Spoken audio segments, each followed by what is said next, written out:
Stock మార్కెట్లో invest చేసి మీ డబ్బులు డబుల్ చేసుకోవాలనుకుంటున్నారా? సుందరరామిరెడ్డి గారి లైవ్ సెమినార్ కి అటెండ్ అవ్వండి.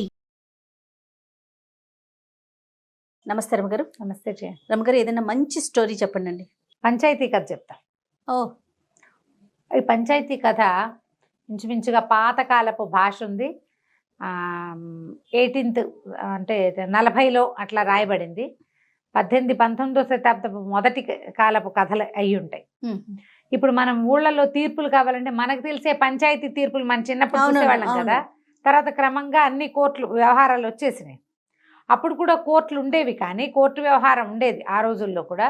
కానీ చిన్న ఊళ్ళల్లో ఏ ఊరు పంచాయతీ ఆ ఊర్లోనే తీరిపోయేది. అంతకుముందు 14-15 శతాబ్దాలు 16 శతాబ్దంలో ఏవో రాజుల దగ్గరికి వెళ్తాము, లేకపోతే మర్యాద రామన్నలు అలా ఉండేవాళ్ళు.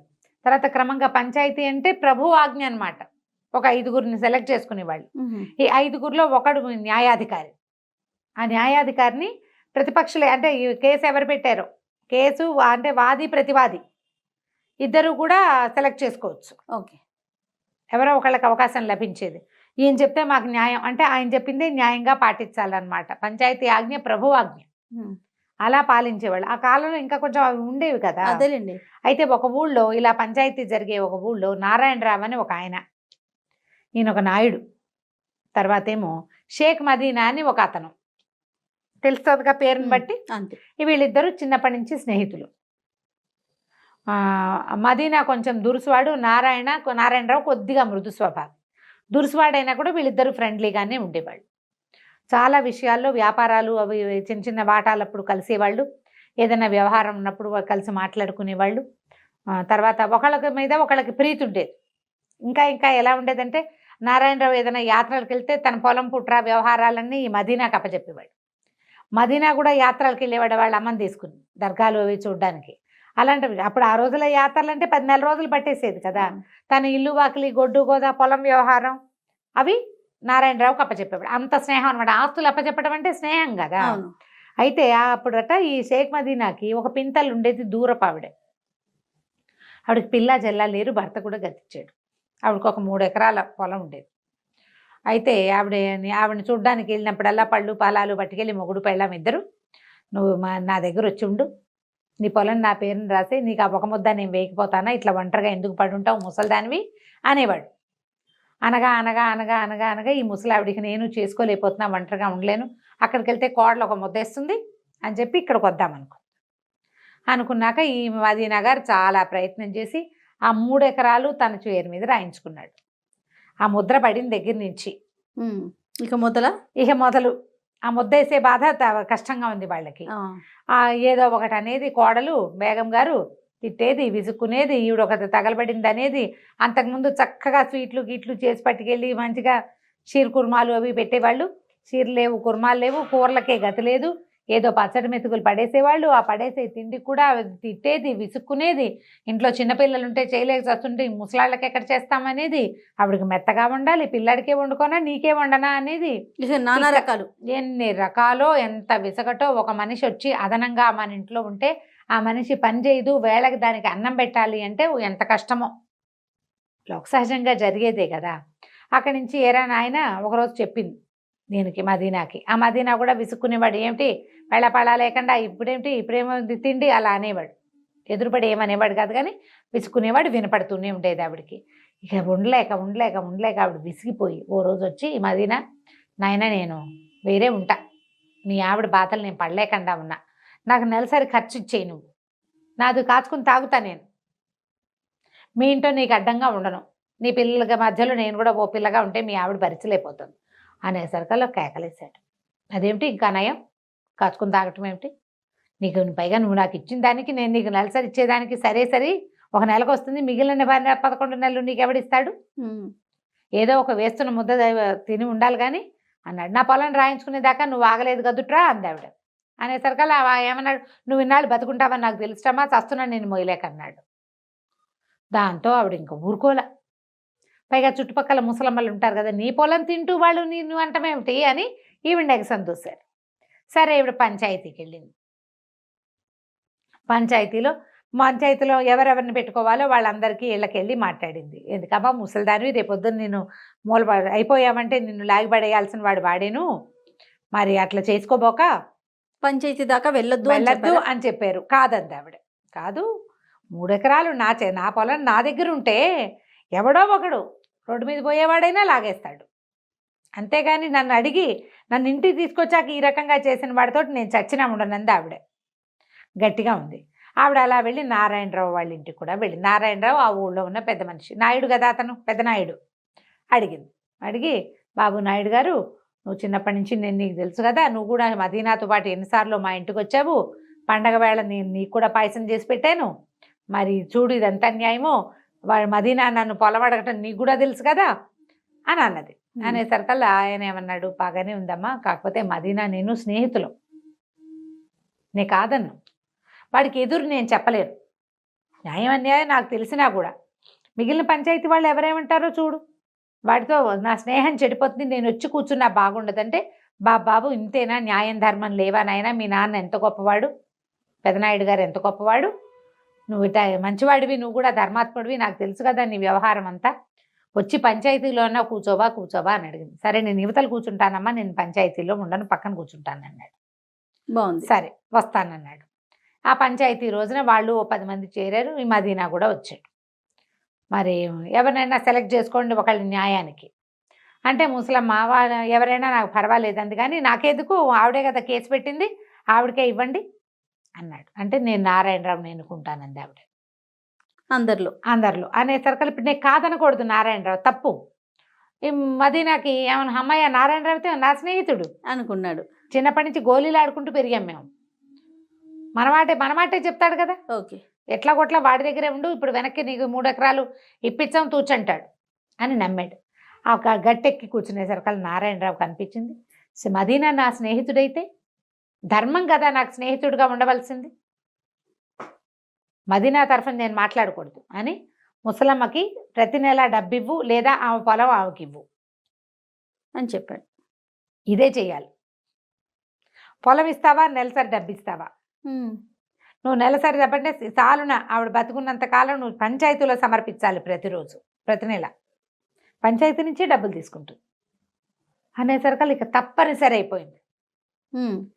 ఏ పొలం అయితే ఈవిడి పేరు తన పేరు మీద మార్పించుకున్నాడు, అది కూతురికి కట్నంగా ఇస్తానని ఒప్పుకున్నాడు ఎవరికో. ఇప్పుడు అది ఇవ్వలేడు. నెల ఒక 5 రూపాయలు, 4 ఆ రోజుల్లో రూపాయలే కదా, ఓ 3 రూపాయలు తెచ్చి ఇక్కడ పెట్టాలి. ముసలమ్మ ఆవిడ కాచుకుని తాగుతుంది, వాళ్ళతో సంబంధం లేకుండా. ఇక నా ఎంత కోపం వచ్చిందంటే, మదీనాకి దౌరవురా దుర్మార్గుడు, చిన్నప్పటి నుంచి నేను స్నేహంగా ఉన్నాను, ముసలిదాన్ని వాడి దగ్గరే ఉండవమ్మా అని చెప్తే సరిపోయేది కాదు అని చెప్పి పిచ్చి కోపం వచ్చేసింది. ఏమంటే బాగున్నారా అని అలాంటి దాంట్లోకి వచ్చేసారు వాళ్ళు.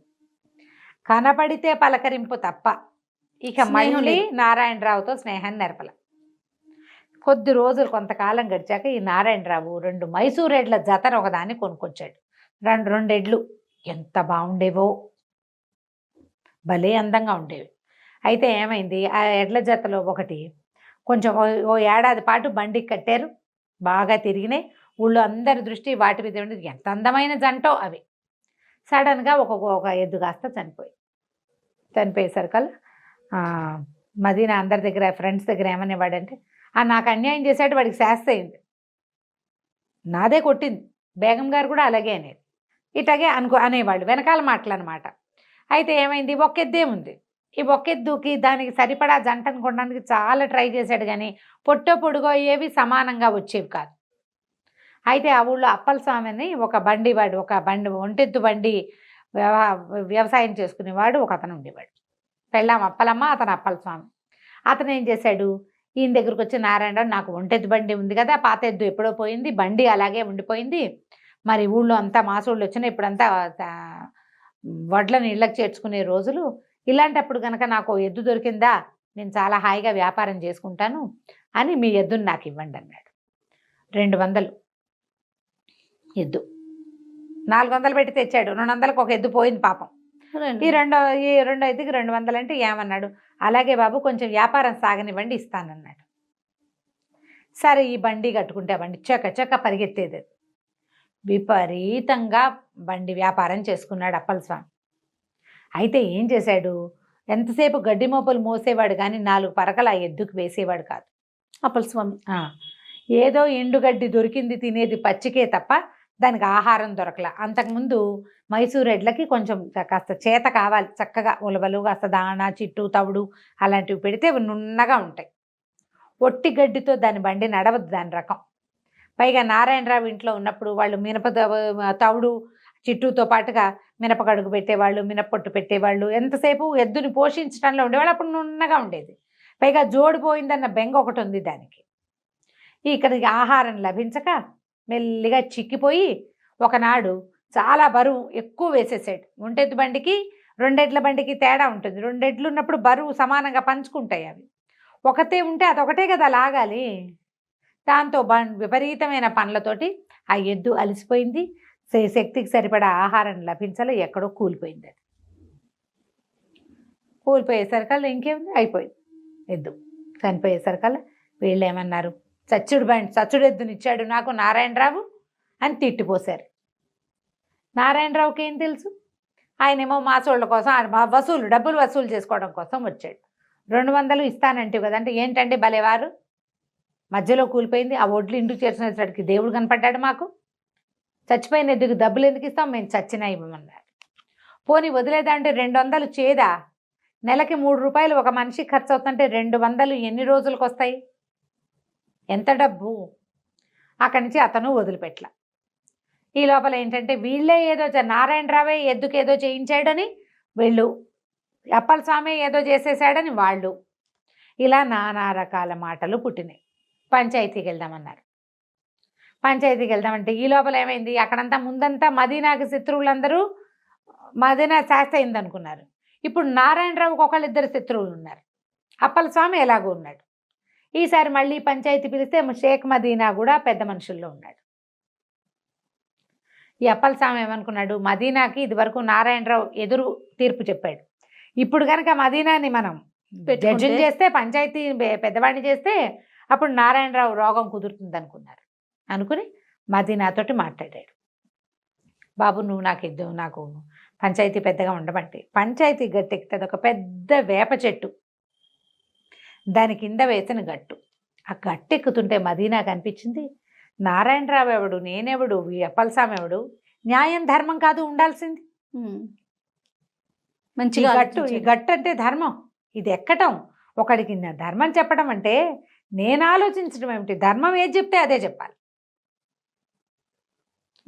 అటు మెట్లెక్కేటప్పుడు ఉన్న నవ్వు తిరిగేటప్పటికి లేదు, మెట్లెక్కి ఇటు తిరగాలి కదా మన వైపుకి. మనం మెట్టెక్కి ప్రజల్ని మొహం చూపించడానికి ఇటు తిరిగాడు, ఇటు తిరగంగానే బిగిసిపోయాడు. నారాయణరావు ఎద్దు అప్పలస్వామి తీసుకున్నాడు. ఈ 1-2 నెలల నుంచి అతను ఎంత వ్యాపారం చేశాడో ప్రపంచానికి తెలుసు. ఎద్దు చనిపోవడానికి కారణం ఇప్పుడు పంచాయతీ వాళ్ళు కూడా 2 రకాలు చెప్పారు. ఎద్దటాకు చచ్చిపోయింది కాబట్టి నారాయణరావు కొంత బేరం తగ్గించుకుంటే బాగుంటుంది 200 కాకుండా అని. ఎద్దు చచ్చిపోవడానికి అప్పలస్వామి కారణం, వాడిని శిక్షించాలని రెండోది. ఇతను చెప్పాలి అసలు తీర్పు. అంతకుముందు ముసలమ్మ అప్పుడు కూడా అంతే, పొలం ఇస్తావా ఈ అమ్మాయిని పోషిస్తావా అని. అయితే ఇతను ఏమన్నాడంటే, ఎద్దు చనిపోవడానికి నారాయణరావుకి సంబంధమే లేదు. 2-3 నెలల పాటు ఎద్దు మీద వ్యాపారం చేసి డబ్బులు వెనకేసుకున్నవాడు మొదటి నెల డబ్బులు రాగానే నారాయణరావుకి ఎందుకు ఇవ్వాల? ఎద్దుకు ఆహారం పెట్టకుండా చంపేసినందుకు మనకు సంబంధం లేదు, ఆ పాపం వాడిది, దాంట్లో ఎవరూ భాగం తీసుకోరు. నారాయణరావుకి 200 కట్టి తీరవలసిందే. పంచాయతీ చెప్తే ప్రభువు చెప్పినట్టే అంతే. ఈ పంచాయతీ గట్టు దిగిన ఆ మదీనా వెళ్ళి నారాయణరావుని కావలించుకున్నాడు. నన్ను క్షమించు, ధర్మంలో ఉన్న విలువ ఏమిటో గట్టి ఎక్కాక కానీ నాకు అర్థం కాలేదు. ఆనాడు నువ్వు నా వైపు వహించలేదని నేను అనుకున్నాను, ధర్మం వైపు వహించావని నాకు ఇవాళ అర్థమైంది అని చెప్పి అప్పటి నుంచి మళ్ళీ స్నేహంగా ఉండటం మొదలుపెట్టారు. ధర్మానికి ఉన్న విలువది, దాని వైపు నిలబడ్డవాడు కాలక్రమానైనా వాడి ధర్మం ఏమిటో మిగిలిన వాళ్ళకి అర్థమవుతుంది. బాగుంది కదా, చాలా బాగుంది రమ్మగారు. నమస్తే. నమస్తే.